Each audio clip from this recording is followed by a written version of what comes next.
A toilet can remain slow after debris removal if mineral buildup and flow restrictions persist in the flushing pathway.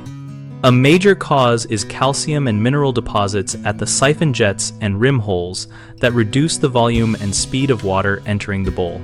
Start by shutting off water and removing the tank lid, then perform a controlled flush to observe where water exits the rim and from the siphon jet at the bottom of the bowl. If rim holes are firing weakly or unevenly, look for white crust or roughened surfaces and use a small wire brush or a dental pick to carefully clear deposits while avoiding porcelain damage.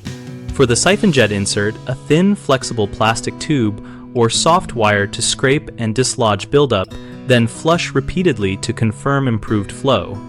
If mechanical scraping is insufficient, apply a descaler such as Vinegar or a commercially labeled hard water deposit remover, following product directions, and allow dwell time before flushing and rinsing thoroughly. Also verify the fill valve is adjusted so the tank refills to the proper height, because low refill levels will reduce flush power even with clear jets. Common mistakes include scrubbing too hard and scratching the porcelain, which can create rough spots that trap more minerals, so use non-abrasive tools and gentle pressure. Another issue is assuming chemical cleaners are safe for all components, which can damage metal parts and seals, so isolate contact to affected areas and rinse parts after treatment, or use products labeled safe for toilets.